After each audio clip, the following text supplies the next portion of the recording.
ஸ்ரீ சத்யசாய் யுகம் வழங்கும் திவ்யானுபவங்கள். இந்த திவ்யானுபவத்தில் நாம் கண்டும் கேட்டும் ஆனந்தப்பட இருப்பது அற்புதங்களின் அற்புதங்களை. ஆம், நமது அன்பு பெருந்தெய்வம் ஸ்ரீ சத்யசாய் பாபாவை அவரது சிறுவயதில் தரிசித்தவர்கள் பெரும்பேறு பெற்ற பாக்கியசாலிகள். அதிலும் 3 தலைமுறைகளாக ஒரு பரம்பரையே சாய் பக்தர்களாக திகழ்வதென்பது கிடைத்தற்கரிய பெருவரம். அத்தகைய வரம் பெற்றவர்களில் குறிப்பிடும்படியானவர்கள் குப்பம் ராதாகிருஷ்ணய்யா குடும்பத்தினர். அவரின் பேத்திகள் தரப்போகிற இந்த நேர்காணலோ பரவச சாயி கீர்த்திகள். அவர்கள் பாடகிகளும் கூட. இரட்டை பேராச்சரியங்கள் அவை.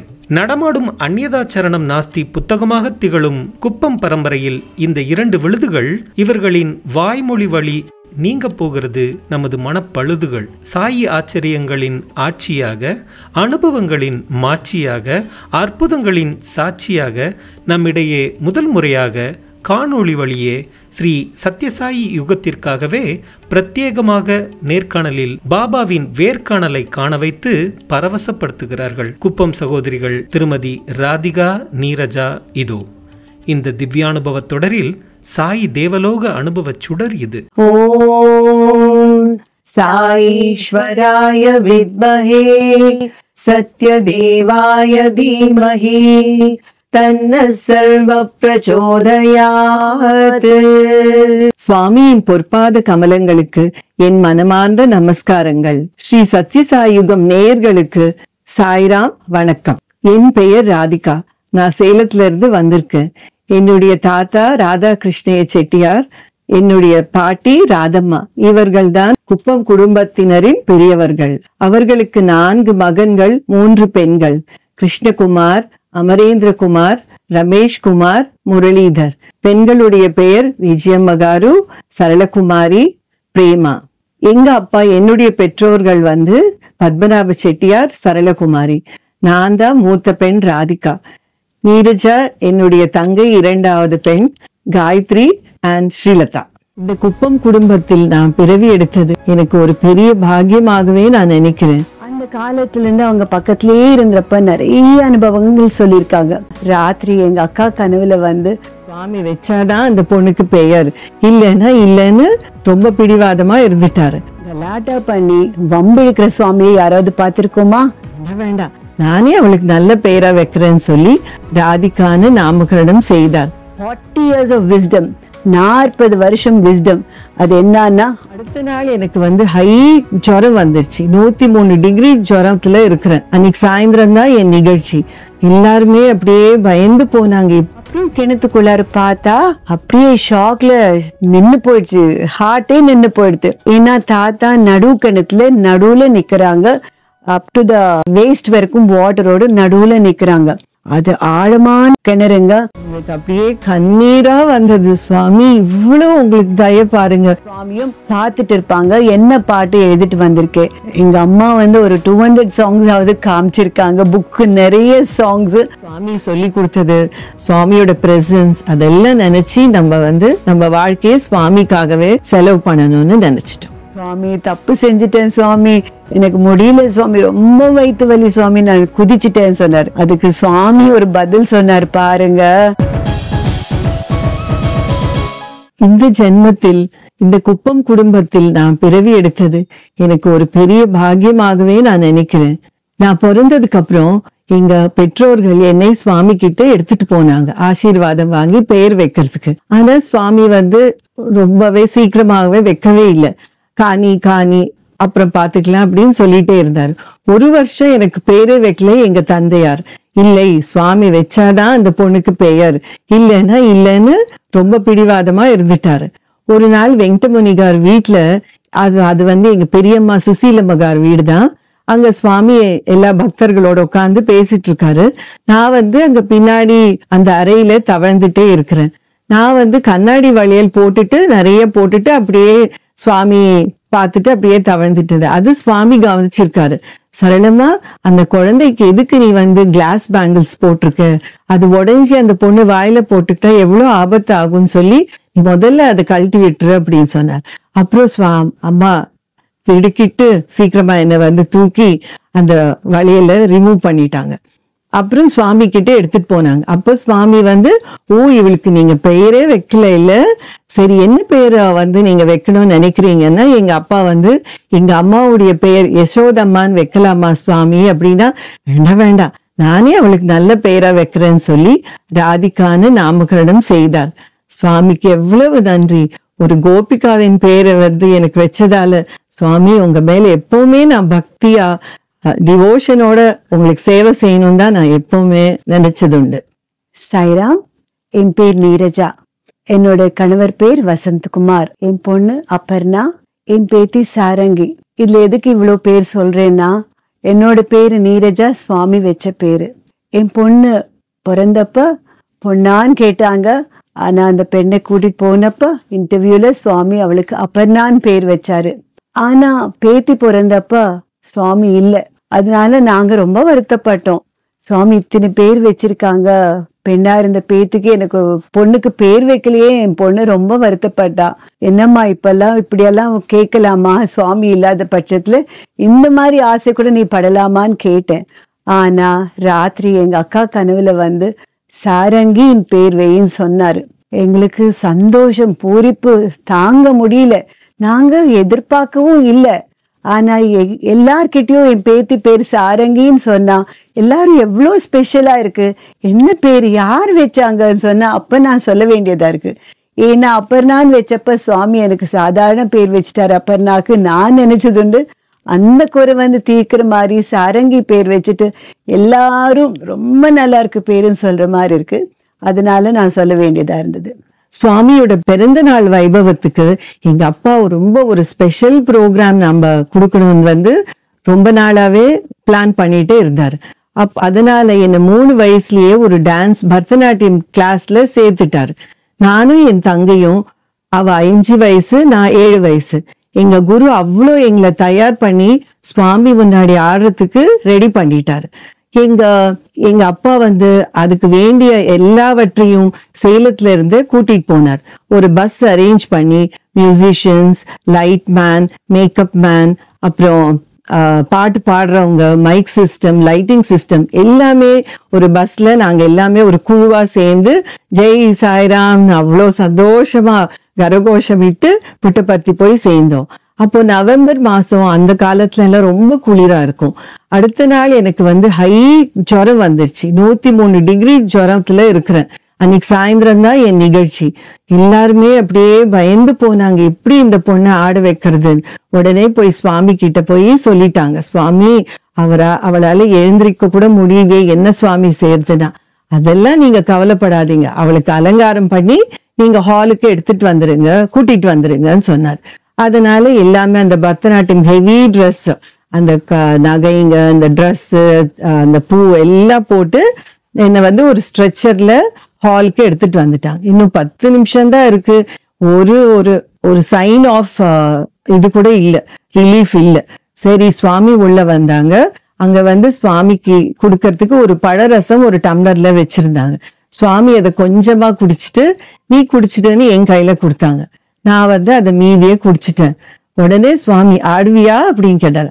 கண்டிப்பா ஆடுறேன் சுவாமின்னு சொல்லி நான் எந்திரிச்சு உட்கார்ந்துட்டேன். எங்கிருந்துதான் சக்தி வந்ததோ தெரியல. நான் உடனே எந்திரிச்சு கடகடகடான்னு ஸ்டேஜுக்கு போய் நின்னுட்டேன். அந்த கர்டன் மேல போறப்போ அவ்வளவு கரகோஷம், அவ்வளவு கைத்தட்டல். சுவாமியும் பக்தர்கள் நடுவே உட்கார்ந்துட்டு எங்க நிகழ்ச்சியை பார்க்க தயாரா சிரிச்சுட்டே எல்லாரையும் கேலி பண்ணிட்டு உட்கார்ந்துட்டு இருந்தாரு. எனக்கு அப்பா சுவாமி நான் இப்படியோ நல்லா ஆகி வந்துட்டேன் சுவாமின்னு அது 1 hour ப்ரோக்ராம் நான் பண்ணிட்டேன். அப்போ என்ன ஆச்சுன்னா, எல்லாத்தையும் எங்க அப்பா ஏற்பாடு பண்ணாரு. போட்டோகிராஃபரை மட்டும் மறந்துட்டாரு எங்க அப்பா. ஆனா சுவாமி எவ்வளவு கூர்மையாக அதை கவனித்து அவருடைய போட்டோகிராஃபர் சாயிதத்தாவையே நியமித்திருக்காரு. சாயிதத்தா சைலண்டா எல்லா ப்ரோக்ராம் போட்டோ படங்களை எல்லாம் எடுத்து நீட்டா ஒரு ஆல்பம் பண்ணி சுவாமி கிட்ட கொடுத்துட்டாரு. அடுத்த வாட்டி எங்க பெற்றோர்கள் புட்டபர்த்திக்கு போறப்போ, சுவாமி இதோ உங்களுக்கு ஒரு பரிசு கொடுக்குறேன்னு சொல்லி அந்த 2 ஆல்பம்ஸ் அவ்வளோ அழகாக சுவாமியோட படங்களோட எங்க அப்பா கிட்ட கொடுத்தாரு. எங்களுக்கு அப்படியே கண்ணீரா வந்தது. சுவாமி இவ்வளவு உங்களுக்கு தய பாருங்க, நாங்க 1 அடி வச்சா நீங்க 10 அடி வைக்கிறீங்க சுவாமி, இப்படி சுவாமி உங்களுக்கு ஞாபகம் இருந்தது. எவ்வளவு எவ்வளவு பெரிய மனசு சுவாமி.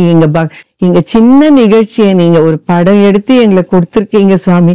இதை விட பெரிய பாக்கியம் எங்களுக்கு என்னது சுவாமி. அப்படியே மெய் சிலிர்த்து போய் அவங்க புட்டபர்த்தில இருந்து புறப்பட்டாங்க. அந்த ஆல்பம்ஸ் தான் இந்த நாள் வரைக்கும் எங்களுக்கு ஒரு பொக்கிஷமா இருக்குது. அதை பாக்குறப்ப எல்லாம் சுவாமி இப்படி ஒரு பாக்கியம் எங்களுக்கு கொடுத்தீங்க இல்ல சுவாமின்னு சுவாமிக்கு என்றென்றும் நன்றி சொல்லிட்டே இருப்போம். தாத்தா 1945 அந்த வருஷத்துலதான் சுவாமி கிட்ட போய் சுவாமி அனுபவங்கள் பார்த்தாங்க. அப்ப சுவாமி பாலசாய், ரொம்ப சின்ன சாய், அழகான சாய். இப்ப நம்ம பாக்குற சுவாமி இல்லை. அந்த காலத்துல இருந்து அவங்க பக்கத்திலேயே இருந்தப்ப நிறைய அனுபவங்கள் சொல்லியிருக்காங்க. பிரேமஸ்வரூபமான சுவாமியை நாம எப்படி பார்த்திருக்கோம்? இப்ப நாம பார்த்ததெல்லாம் சுவாமி புன்னகையோடு நடந்து மெதுவா நடந்து வந்த சுவாமியை பார்த்திருக்கோம். அப்புறம் சுவாமி அன்பாக பழகி கடிதங்களை எழுதி நமக்கு ஆறுதல் கூறியிருக்கிற சுவாமியை பார்த்திருக்கோம். ஆனா குறும்பா ஓடி விளையாடி கலாட்டா பண்ணி வம்பிழுக்கிற சுவாமியை யாராவது பார்த்திருக்கோமா? அது பார்த்ததும் இல்லையே, நிறைய பேருக்கு தெரிஞ்சதும் இல்லை. அந்யதா சரணம் நாஸ்தி புக் எங்க பெரியம்மா எழுதினப்புறம்தான் நிறைய கதைகள் நிறைய பேருக்கு தெரிய வந்தது. அதுல ஒரு சின்ன இன்சிடென்ட் நான் சொல்ல விரும்புறேன். 2 மாமா ரொம்ப நெருக்கமா இருந்தவங்க, ஜெய் விஜயலும் சொல்லுவாங்க. கிருஷ்ணகுமார், அமரேந்திரகுமார். அதுல கிருஷ்ணகுமார மூர்த்தின்னு சொல்லுவாங்க சுவாமி, அமரேந்திரகுமார அம்பான்னு சொல்லுவாரு. சுவாமி எதுக்கு சுவாமி எங்க பேரெல்லாம் மாத்திட்டீங்கன்னா, இவ்வளோ பெரிய பேர் எத்தனை தடவை நான் கூப்பிடுது? அம்பான்னு சொன்னா நீ வரணும், மூர்த்தின்னு சொன்னா நீ வரணும். பிகாஸ் அவங்க 2 பேரும் இடது பக்கமும் வலது பக்கமும் இருந்தவங்க. குப்பம் என்ற ஊர்ல இருந்து அவங்க எப்ப பார்த்தாலும் புட்டபர்த்திக்கு போற நாளெல்லாம் சுவாமியோடயே கழிப்பாங்க. நாளெல்லாம் சுவாமியோட காத்தால் எந்திரிச்சு 4 மணிக்கு எந்திரிப்பாங்க. சித்ராவதி நதிக்கு போவாங்க, குளிப்பாங்க, திரும்பி வருவாங்க, பஜனை பாடுவாங்க, பாடல்கள் பாடுவாங்க, பக்தர்கள் வருவாங்க. அவங்களுக்கு எல்லாம் என்ன எடுக்கணுமோ கொடுக்கணும். ராத்திரி படுத்து சுவாமியோட கால்களை அழுத்தி பிடிச்சு விட்டு சுவாமியோட கால் வலியெல்லாம் போற மாதிரி செஞ்சு இந்த பக்கமும் அந்த பக்கமும் படுக்கிற பாக்கியம் ரொம்ப ரொம்ப ரொம்ப கிடைச்சிருக்கு அவங்களுக்கு. அந்த மாதிரி இருக்கிற பட்சத்துல அவங்களும் சின்னவங்க தான். சோ அவங்களுக்கும் அந்த குறும்புத்தனம் இருந்தது. சுவாமி குறும்புத்தனத்தோட அவங்களும் இருந்தாங்க, சிரிச்சு கொண்டே இருப்பாங்க. ஆனாலும் சுவாமி சில நேரம் டெஸ்டிங் டைம்னு சொல்லிட்டு வரும். அந்த டெஸ்டிங் டைமும் வந்தது அவங்களுக்கு. ஒரு முறை சுவாமி பக்தர்கள் நிறைய வந்ததுனால அவங்களால சாப்பிட முடியல, சாப்பாடும் கிடைக்கல. சுவாமி சாப்பிட்ட பிரசாதம் சாப்பிட்டுட்டு 2 குடம் தண்ணி குடிச்சிட்டு அப்படியே வேலை செஞ்சாங்க.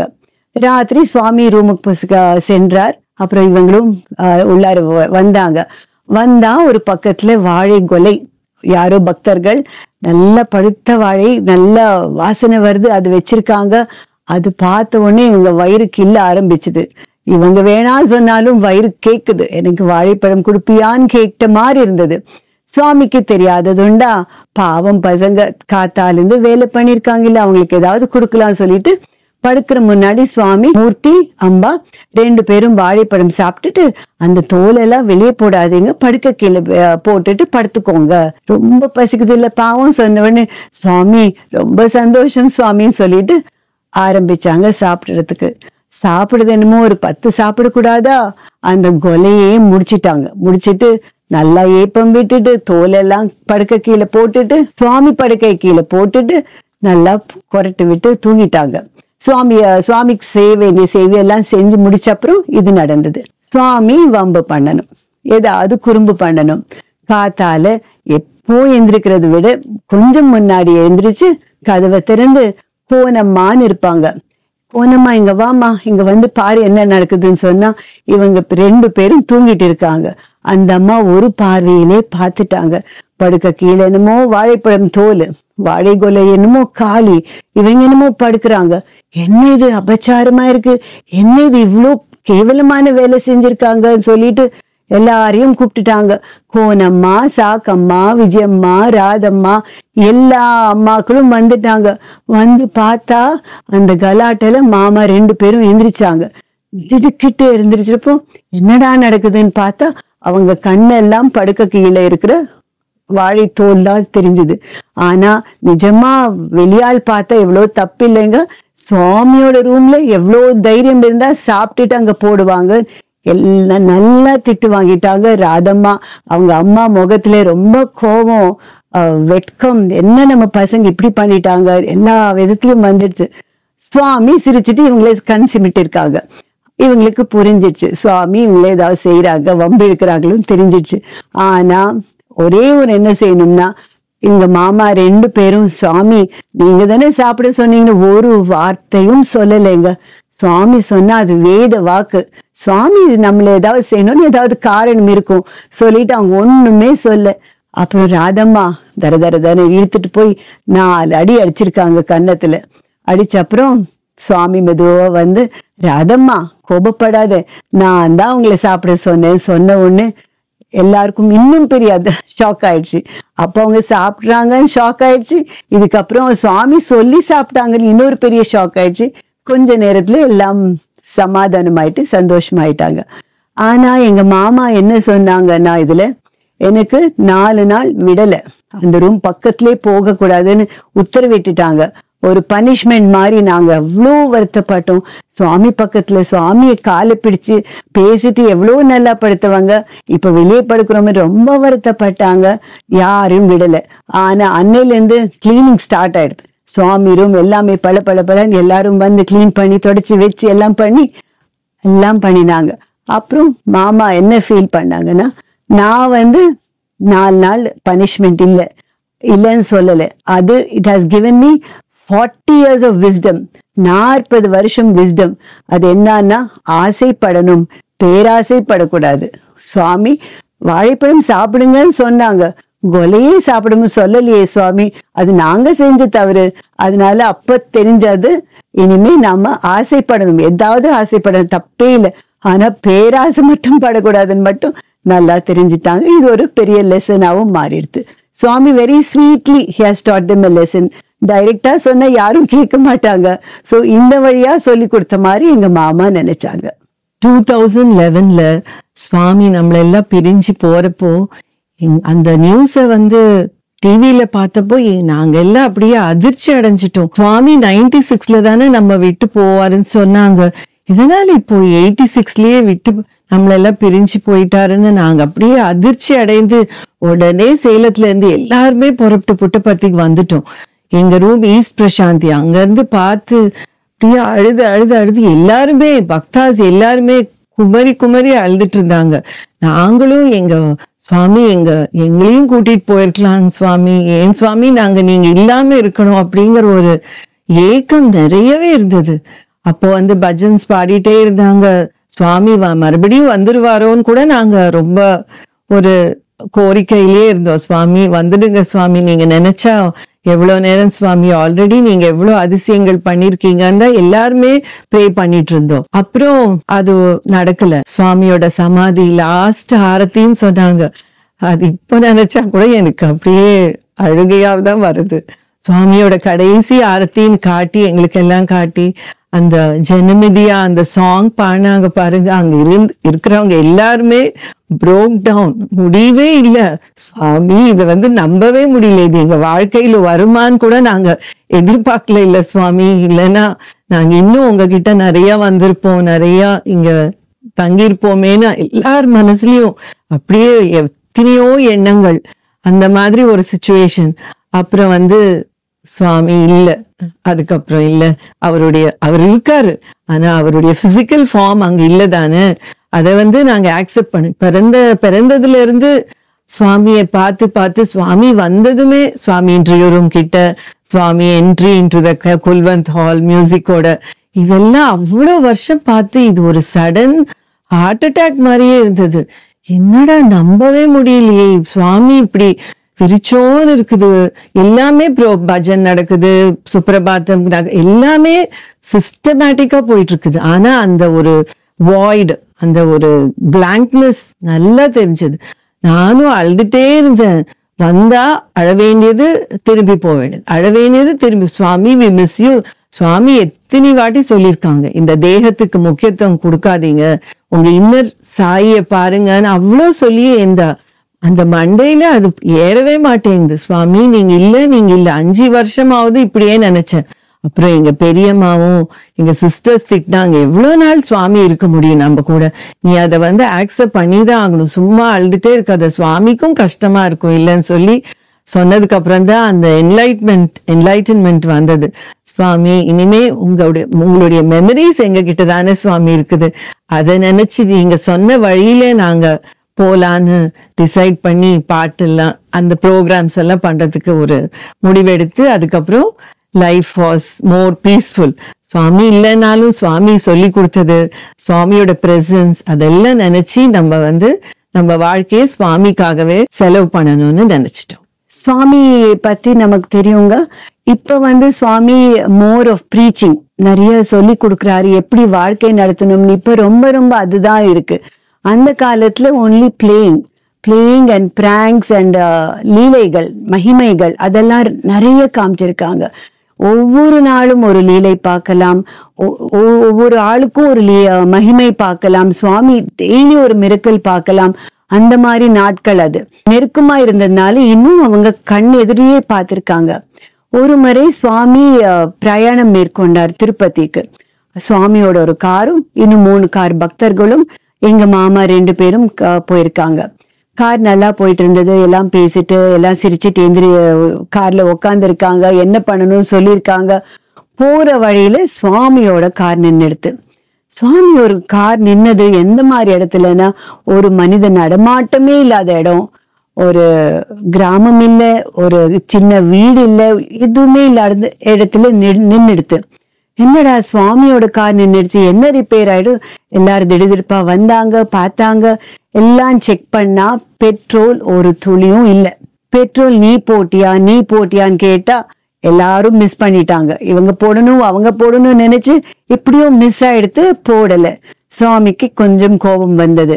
என்ன இது இவ்வளவு அஜாக்கிரதையா இருக்கிறதா ஊருக்கு போறப்ப சொல்லிட்டு கொஞ்சம் கோபம் வந்தது. ஆனா என்ன செய்யறது, எவ்வளவு தூரம் நடக்கணும், பெட்ரோல் எங்க இருக்குன்னு யாருக்கும் புரியல. அந்த மாதிரி நிலைமை வந்தப்ப சுவாமி ஒரு பக்கத்துல ஏதோ கிணறோ ஏதோ இருக்குது, அங்க போய் தண்ணி எடுத்துட்டு வாங்கன்னு சொன்னாங்க. என்னடா சுவாமி தண்ணி எடுத்துட்டு வர சொன்னாங்க, நம்ம இன்னொரு கார்ல பெட்ரோலாவது எடுத்துட்டு வரலாமேனா சுவாமிக்கு தெரியும் அது ரொம்ப தூரத்துல இருந்துட்டு போய் வரத்துக்கு ரொம்ப நேரம் ஆகும், சுவாமிக்கு தெரியும் நமக்கு தெரியாது. இவங்க தண்ணி கொண்டு வந்து சுவாமி தண்ணின்னு சொன்னா பெட்ரோல் டேங்க்ல ஊத்துங்கன்னு சொன்னாங்க. என்ன பெட்ரோல் டேங்க்ல போய் தண்ணி ஊத்துறதா, என்ன சுவாமி எப்படி சுவாமி கார் ஓடும் சொல்லி எல்லாரும் அப்படியே ஆச்சரியமா நிக்கிறாங்க. டெய்லி சுவாமி விபூதி கொடுக்கறத பாக்குறாங்க, உடம்பு சரியா இல்லாதவங்களை குணப்படுத்துறத பாக்குறாங்க, நடக்க வைக்கிறாங்க. இவ்வளவு பண்ற சுவாமி ஒரு பெட்ரோல் எப்படி தண்ணி பெட்ரோலை மாத்துறதுக்கு தெரியாதா சுவாமிக்கு? முடியாத காரியமா? இவங்க எல்லாம் அப்பவும் ஒரு டவுட்டோட தான் ஊத்தினாங்க. ஊத்திட்டு யாரையாவது டிரைவரை போய் ஸ்டார்ட் பண்ணுன்னு சொன்னாங்க. நல்லா ஜோரா ஸ்டார்ட் ஆயிடுத்து, ஜூமன் கார் போயிடுச்சு. ஆனா அந்த விஷயத்தை இவங்க நினைச்சிட்டே இருப்பாங்க, எப்படிடா ஒரு தண்ணி பெட்ரோல் ஆயிடுச்சுன்னு. சோ சுவாமியோட நம்ம பக்கத்துலயே இருக்கோம், பாக்குறோம், ஆனாலும் ஒரு மாயை. சுவாமி நிஜமாவே நடக்குமா ஒரு சந்தேகம், சுவாமி கிட்ட நடக்கும்னு ஒரு பிளைண்ட் ஃபேத் வரணும், வந்தா அது எல்லாமே மாறிடும். சுவாமியோட மார்டல் பாடி இல்லைனாலும் பிசிக்கல் ஃபார்ம் இல்லை, ஆனா சுவாமி அவ்வளவு அந்த வைப்ரேஷன் அந்த குல்வந்த் ஹால் அவ்வளோ கொடுத்துருக்காரு எங்களுக்கு. சுவாமி வர்றப்போ அந்த க்ரௌடு, அந்த பஜன்ஸ், சுவாமியோட ஃபங்க்ஷன்ஸ்ல அந்த பர்த்டே ப்ரொசஷன்ஸ், அது எதுவுமே மறக்கவே முடியாது. அவ்வளோ எங்க மனசுல ரெஜிஸ்டர் ஆயிருக்கு. சுவாமி இல்லைனாலும் சுவாமி வந்துட்டே இருக்காரு, சுவாமி அங்க நிக்கிறாரு, சுவாமி எல்லாருக்கும் அந்த இன்ஸ்ட்ரக்ஷன்ஸ் கொடுக்கறாருங்கிற ஒரு சந்தோஷம் இப்பவும் இருக்குதுங்க. அந்த மெமரிஸ் சுவாமி அதை பிளஸ் பண்றாரு. You can remember, you can feel his presence everywhere in Parthi, even in my house. சுவாமிக்கு ஐயோ புட்டபர்த்திக்கு போகணும், சுவாமி டிக்கெட்ஸ் வேணும் சுவாமின்னா கிடைச்சிடும். சுவாமி இந்த மாதிரி இந்த கஷ்டம் சுவாமி பாத்துக்கோங்க சுவாமின்னா உடனே அது சால்வ் ஆயிடும். அது மாதிரி சுவாமி ஒரு நிமிஷமும் அப்படி நம்மளை கண்காணிச்சுட்டே இருப்பாரு. அதை நம்ம ஃபீல் பண்ணா சுவாமியோட ரிஃப்ளெக்ஷன் நமக்கு தெரியும். சுவாமி நம்ம எந்த ஒரு கஷ்டம் வந்தாலும் சுவாமிக்கு சொல்லிட்டு சரணாகதி ஆயிடலாம். ஆனா அப்படி ஆக மாட்டோம், நாமளே போராடிட்டு இருப்போம். நம்ம ஒரு ஸ்டேஜ்ல தான் ஐயோ சுவாமிக்கு ரொம்ப கஷ்டம் கொடுக்க கூடாது, எப்ப பாரு ஏதோ ஒண்ணு கேட்டுட்டே இருக்கிறோமே நினைப்போம். ஆனா சுவாமிக்கு அதை விட்டுடும். அப்பதான் சுவாமி ஒரு ஸ்டெப் எடுத்து அதை இன்னும் நல்லா பண்ணுவார். ஒரு ப்ரோக்ராம் வந்தா சுவாமி ஆர்கெஸ்ட்ரா கிடைக்கணும், நம்ம நல்லா பாடணும், தொண்டை நல்லா இருக்கணும், சுவாமி ரெக்கார்டிங் நல்லா போகணும் அப்படின்னு நினைச்சிட்டே இருப்போம். நம்ம நினைச்சதை விட சுவாமி இன்னும் பிரமாதமா பண்ணி கொடுத்துருவாரு. அந்த ஒரு ஃபெய்த் நம்ம கண்டிப்பா இருக்கணும். தாத்தா பாட்டிங்க ரொம்ப அந்யோன்யமான ஒரு தம்பதியர்னு சொல்லலாம். ஏன்னா தாத்தாக்கு ரொம்ப சேவைகள் ரொம்ப பிடிக்கும். பாட்டி இவ்வளோ குழந்தைகள் வச்சுட்டு அதுக்கும் அனுசரிச்சுட்டு போனாங்க. தாத்தாக்கு ரொம்ப சன்னியாசிகள் கடவுள் அதெல்லாம் இல்லைன்னா கூட மனுஷாளுக்கு ஏதாவது செய்யணும், யாராவது உதவி வந்தா எதுவும் இல்லைன்னு சொல்லக்கூடாது, அதுல ரொம்ப ஸ்ட்ராங்கா இருந்தாங்க. ஆனா பாட்டி இந்த பக்தி விஷயத்துல ரொம்ப ஸ்ட்ராங்கா இருந்தாரு. ஏதாவது எடுத்தா ரொம்ப ஸ்ட்ராங்கா, அந்த காலத்து ஆளா இருந்தாலும் she was very very strong wilt person தான் சொல்லணும். அந்த மாதிரி இருக்கிறப்ப தாத்தா பாட்டி 2 பேரும் புட்டபர்த்திக்கு போயிருக்காங்க. அங்க 2 பேருமே சுவாமி பக்தர்களா இருக்காங்க. அது ரொம்ப ரொம்ப கஷ்டம். ஒரு கணவன் மனைவி 2 பேரும் ஒரே வழியில போய் ஒரு சன்னியாசியா நினைச்சு போய் சுவாமியை பார்த்து சுவாமி சரணாகதி அடைகிறது அவங்களோட பாக்கியம். அதனால சுவாமி புட்டபர்த்திக்கு எப்ப கூப்பிட்டாலும் தாத்தாவும் போவாரு, பாட்டியும் போவாங்க. குடும்பத்தோட பெட்டை படிக்க சாமான் எல்லாம் எடுத்துட்டு போகணும். இது இப்ப நம்ம பிளேன்ல போற மாதிரி கார்ல வசதி எல்லாம் இல்லை. பருப்பு சாப்பாடு எல்லாமே ரெடி பண்ணிட்டு தான் போகணும். ஆனா அந்த கஷ்டத்தையும் அவங்க கஷ்டமா நினைக்கல. ஏன்னா சுவாமி கிட்ட இருக்கிற ஒரு ஆனந்தம் இன்னும் மிகப்பெரிய ஆனந்தம். அது முன்னாடி இது ஒண்ணு சின்ன கஷ்டம் தான் சொல்லணும். இந்த மாதிரி இருக்கிறப்ப எங்க தாத்தாவுக்கு ரொம்ப கொஞ்சம் வயிற்று வலி வந்துட்டே இருந்தது. அது ஜாஸ்தி ஆக ஆக எவ்வளவோ டாக்டர்ஸ் கிட்ட போயிருந்தாங்க, சுவாமி கிட்டயும் சொன்னாங்க. ஆனாலும் அந்த வயிற்று வலி கொஞ்சம் குறையவே இல்லை. ஒரு நாள் இரவு பாட்டி படுத்திருக்காங்க. படுத்து திரும்புறப்ப தாத்தா அங்க இல்லை. சரி, தாத்தா ஏதாவது எந்திரிச்சு ஏதாவது விஷயத்துக்கு போயிருப்பாங்க, வருவாங்கன்னு காத்துட்டு இருக்காங்க. ஒரு 10 நிமிஷம் ஆயிடுச்சு, தாத்தா வரல. அப்போ என்னடா தாத்தா வரலன்னு கொஞ்சம் எழுந்திரிச்சு அவரை கூப்பிட்டு இருக்காரு.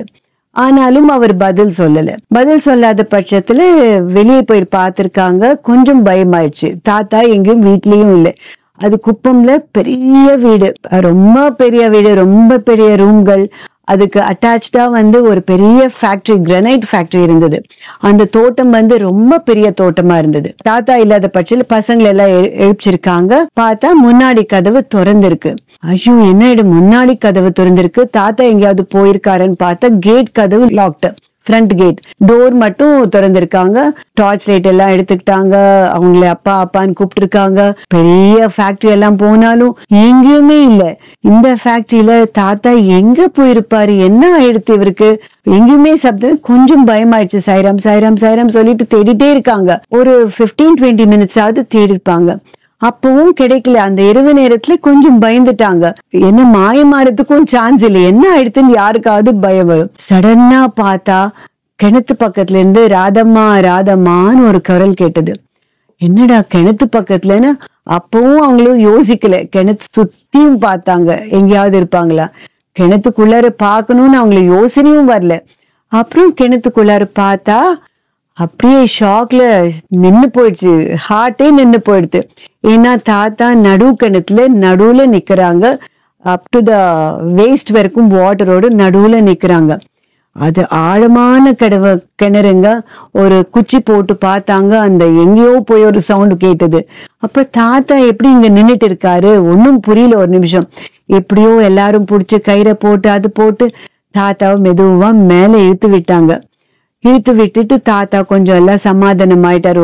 ரொம்ப ஃபீவரிஷா இருந்தது, டல்லா இருந்தாரு, ஷிவரிங்கா இருந்தது. ஸோ அதெல்லாம் கொஞ்சம் தனியற வரைக்கும் கொஞ்சம் நல்லா பார்த்துட்டு, என்ன ஆச்சுங்க, எதுக்கு நீங்க கிணத்துல இருக்கீங்க, யாரும் உங்களுக்கு கிணத்துல போட்டாங்க, வீட்டுல இருந்து எப்படி நீங்க கிணத்துக்கு போய் வந்தீங்க, ஒண்ணுமே புரியலையான்னு சொன்னா, இல்ல ராதம்மா, எனக்கு ரொம்ப வயிறு வலி ஜாஸ்தி ஆயிடுச்சு.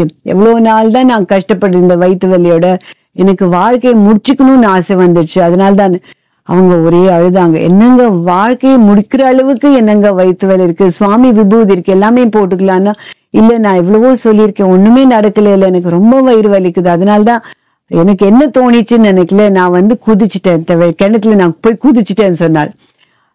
தாத்தா பாட்டிக்கு ரொம்ப கஷ்டமாயிடுது. சரி, கிணத்துக்குள்ளாத போய் குதிச்சீங்க, எப்படி நீங்க நின்னீங்க நடுவுல, எங்கேயோ கீழே தானே விழுந்திருக்கும், எப்படி நீங்க ஃப்ளோட்டிங் பொசிஷனுக்கு வந்தீங்கன்னு சொன்னா தாத்தா சொன்னார், எனக்கு ஒன்றும் தெரியல, குதிச்ச அப்புறம் நான் ஏதோ ரெட்டா ஏதோ இருந்தது, அது மேல நான் நிக்கிறேன், அவ்வளவுதான், அதுதான் என்ன தாங்கிடுச்சு, நான் கீழே போகல, எனக்கும் புரியல என்ன ஆச்சுன்னா. கண்டிப்பா புரிஞ்சிடுச்சுங்க.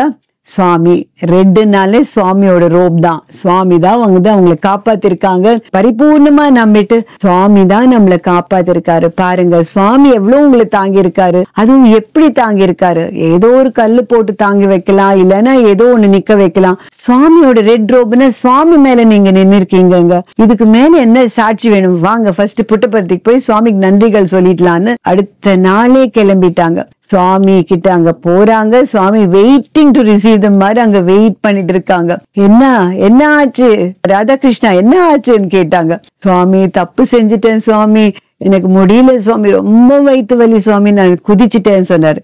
அதுக்கு சுவாமி ஒரு பதில் சொன்னார். பாருங்க, நீ குதிச்சதுதான் குதிச்சுட்ட, எதுக்கு சாய்ராம் சொல்லி குதிச்சுட்ட, நான் உடனடியா உன்னை காப்பாத்துற மாதிரி ஆயிடுச்சுன்னு சொன்னாங்க. அப்படியே எங்களை பாட்டிக்கு திருக்குன்னு ஆயிடுச்சு. சாய்ராம் ஒரு வார்த்தைக்கு எவ்வளவு ஒரு அர்த்தம், எவ்வளவு ஒரு பவர் இருக்கு. சுவாமி அவங்க பக்தர்களை எப்படி காப்பாத்துறாங்கன்னு சொல்லிட்டு அது ஆணித்தனமாக நிரூபணம் ஆயிடுச்சுங்க. அப்புறம் இன்னொரு பக்தர் சொன்னாரு, பக்கத்துல சுவாமி நேத்தெல்லாம் ஒரே புஜமெல்லாம் வலிக்குது, கொஞ்சம் பிடிச்சு விடுன்னு சொல்லியிருக்காங்க. சோ ராதாகிருஷ்ண ஐயா 6 அடி இருக்கிற எங்க தாத்தா, அவ்வளவு வெயிட் இருக்கிற தாத்தா சுவாமி மேல நின்னதுக்கு இதுக்கு மேல என்ன சாட்சி வேணும்? அதனால சுவாமி கிட்ட நம்ம பக்தர்களா மாறினது இல்லாம எல்லாமே சுவாமி பாதத்துல விட்டுடுறோம். ஏதாவது கஷ்டம் வந்தா நம்ம எப்பவுமே சாய்ராம் சொல்ற பழக்கம். நாமஸ்மரணை எவ்வளவு பவர்ஃபுல்லுன்னு எல்லாருக்கும் தெரியும். அந்த நாமஸ்மரணம் சொன்னதுனால சுவாமி காப்பாத்தி தாத்தா திரும்பி ஒரு மறுஜன்மமே எடுத்திருக்காருன்னு தான் சொல்லலாம். ஏன்னா கிணத்துல போனா, ஆழமான கிணத்துல இந்த நடுராத்திரியில் போனா யாரும் காப்பாற்றவும் முடியாது, நிறைய கேள்விப்பட்டிருக்கோம். சோ சுவாமி எங்க குடும்பத்துக்கு எவ்வளவு க்ளோஸா இருக்காங்கன்னு மட்டும் அது ஒரு சாட்சியா இருந்ததுங்க. எங்க தாத்தா வசநாடி என்னும் ஊர்ல தான் பிறந்தாரு. ஆனா வியாபார ரீதியாக குப்பம் சேர்ந்தாரு. சாண்டில்வுட் ஆயில் எக்ஸ்ட்ராக்ஷன் ஃபேக்டரி அவர் தான் முதல்ல ஸ்டார்ட் பண்ணாரு. அதுக்கப்புறம் கிரானைட் கல் ஃபேக்டரிய ஸ்டார்ட் பண்ணி இங்கிலாந்துக்கு எக்ஸ்போர்ட் பண்ணாரு. நல்ல செல்வந்தராகவே அந்த ஊர்ல இருந்தார். அப்போ பிரிட்டிஷ் ராஜ்யம். அப்போ அங்க ஊர்ல யாரு பெரிய தொழிலதிபர்கள், பெரிய விஐபிஸ், முக்கியமான நபர்கள் வந்தா முதல்ல எங்க தாத்தாவை தான் சந்திப்பார்களாம். ஏன்னா அவர் மானவ சேவையே மாதவ சேவா என்று உறுதியோடு வாழ்பவர். சுவாமி, இந்த பாபா, இந்த மகான்கள், ரிஷிகள், குருக்கள் அப்படியெல்லாம் போய் அவர் சந்திக்கவே மாட்டார். யாருக்கு என்ன கஷ்டம் வந்தாலும் அந்த ஊர்ல ஒரு தலைவராக எங்க தாத்தா தான் போய் நிற்பாரு. ஒரு காலரா வந்தா கூட அந்த பிணங்களை எல்லாம் அவரே போய் அப்புறப்படுத்துவாரு. அங்க சாப்பாடு இல்லாதவங்களுக்கு உடனே சாப்பாடெல்லாம் ஏற்பாடு பண்ணி அவங்களுக்கு போய் உதவி பண்ணுவார். எப்பவுமே கஷ்டமான ஜனங்களுக்கு உதவி பண்றதுதான் எங்க தாத்தாவோட குறிக்கோள். அப்படி ஒரு நல்ல மனசு, நல்ல மனப்பான்மை. ஆனா அவருக்கு ஒரு மகானை போய் பார்க்கணும், அவரை காலில் போய் விழணும், அந்த மாதிரி ஒரு எண்ணம் கொஞ்சம் கூட இருந்தது இல்ல. எங்க பாட்டியோட பெரியப்பா பொண்ணு அனந்தம்மான்னு இருக்காங்க. அவங்க எங்க பாட்டி கிட்ட சொன்னாங்க, நான் போய் இந்த மாதிரி புட்டபர்த்தியில ஒரு பாபாவை பார்த்தேன், ஒரு சின்ன பையன் பாலகன், கிருஷ்ணர் மாதிரி அப்படி ஒரு அழகு, ஒரு ஆகர்ஷன், ஒரு புன்சிரிப்பு பார்த்தா நம்ம மயங்கே போயிடுவோம், நீங்க தான் கண்டிப்பா இப்ப பார்க்கணும், எனக்கு என்னமோ உங்க குடும்பத்துக்கு அவருக்கு ரொம்ப பழக்கமா இருக்கிற மாதிரி தோணுது, நீ கண்டிப்பா போ அப்படின்னு சொல்லி ரொம்ப வற்புறுத்தி சொன்னாங்க. எங்க தாத்தா இந்த மாதிரி எல்லாம் போய் பார்க்க மாட்டாங்கன்னு எங்க பாட்டி ரொம்ப கவலையோட இருந்தாங்க. தாத்தா ஒத்துக்கவே மாட்டேறேன். அப்புறம் ராத்திரி இரவில் சுவாமி, நீ எப்போ புட்டபர்த்திக்கு வர என்ன பாக்குறதுக்கு அப்படின்னு கேட்டாங்க. கனவுல சுவாமி, நீ எப்போ என்ன புட்டபர்த்திக்கு பாக்குறீங்க அப்படின்னு கேட்டதுக்கு காலையிலேயே பாட்டி, இந்த மாதிரி ஒரு பாபா என்ன கூப்பிடுறாரு, நம்ம போகலாம் அப்படின்னு தாத்தா கிட்ட சொன்னதும் ரொம்ப ஆச்சரியமா தாத்தா ஒத்துக்கிட்டாரு. சரி போகலாம், ஆனா 3 நாள் தான் இருக்கணும் அப்படின்னு சொல்லி எல்லாருமே புறப்பட்டார். எதனால ஒத்துக்கிட்டாரு யாருக்குமே புரியல. சுவாமியோட கிருப்பை தான் கண்டிப்பா இருக்கும்னு நினைச்சு ஒரு கடினமான ஒரு பிரயாணத்தை தாண்டி புட்டபர்த்தி போய் சேர்ந்தார். அங்க ஒரு 4-5 சிறுவர்கள் நின்னுட்டு கையாட்டிட்டு இருந்தாங்க. யாருடா இது, ஒரு பையன் ஒரு சின்ன பாலகன் மட்டும் அவ்வளவு அழகா, அவ்வளவு ரேடியன்ட், அவ்வளவு கியூட்டா இருந்தாரா? சுவாமிக்கு வயசு ஜாஸ்தியான சின்ன பையன் மாதிரிதான் இருப்பாரா அப்படின்னு அவரை பார்த்ததுமே அப்படியே மனசு மயங்கி, சுவாமி நீங்க தான் எங்களுக்கு கடவுள் அப்படின்னு அப்பவே அவங்களுக்கு புரிஞ்சிடுது. சரி, மந்திருக்கு போய் எல்லாம் சாப்பிட்டு அங்க சுவாமி கூடயே 3 மாசம் தங்கிட்டாங்க. 3 நாள்னு நினைச்சு எங்க தாத்தா போனவங்க 3 மாசம் சுவாமி கூடயே தங்கிட்டாரு. அனந்தம் அக்கா எங்க பாட்டி கிட்ட நீங்க போய் பாபாவை தரிசனம் பண்ணுன்னு சொன்னாங்க. ஆனா கனவுல வந்ததுக்கு அப்புறம் தான் எங்க தாத்தா உடனே ஒத்துக்கிட்டாரு. இது சுவாமியோட கிருபையை தவிர இவங்க போகணும். அந்த வயசுல அவங்க போகலன்னா இவ்வளவு பெரிய அதிசயங்கள், சுவாமி கூட இருந்த பெரிய பெரிய மகிமைகள் எல்லாம் மிஸ் பண்ணிருப்பாங்க. அவங்களுடைய பாக்கியம் அந்த நேரத்துல 1945 to 1950 சுவாமி ஒரு கிருஷ்ணரை மாதிரி எவ்வளவுதான் பண்ணிருக்காங்களோ அதுல வார்த்தையால சொல்லவே முடியாது. அது 2 புஸ்தகங்களையும் 2 பேரும் எழுதியிருக்காங்க. சுவாமி நாமஸ்மரணை சொல்லி நம்ம ரொம்ப கடைபிடிக்கிறோம். அந்த காலத்துல தபஸ் பண்ணாதான் சுவாமியை பார்க்கலாம். இப்ப நாமஸ்மரணம் சாய்ராம் சொன்னதுக்கு இப்ப ஒரு அர்த்தம் சொன்னீங்க. சாய்ராம் சொன்ன உடனே சுவாமி வந்திருக்காங்க. அந்த மாதிரி எங்க பர்சனல் லைஃப்ல கூட நம்ம சாய்ராம் சொல்லி எவ்வளவோ நடந்திருக்கு. அந்த பட்சத்துல அந்த காலத்துல இந்த லீலைகள் எல்லாம் நாமஸ்மரணம் ஒரு பவர் ஒரு பாட்டா எழுதியிருக்காங்க. நாட் பஜன்ஸ் பட் பாட்டு. குப்பம் ஊர்ல இருந்து எங்க குடும்பத்தினர் பாட்டு நிறைய எழுதியிருக்காங்க. இப்ப நம்ம அந்த காலத்துல கேள்விப்பட்டிருக்கோம். புரந்தரதாசர், தியாகராஜர், நிறைய கபீர் தாஸ் எல்லாமே தாசர்கள். ஏன்னா அவர்கள் சர்வன்ஸ் ஆஃப் த லார்ட்.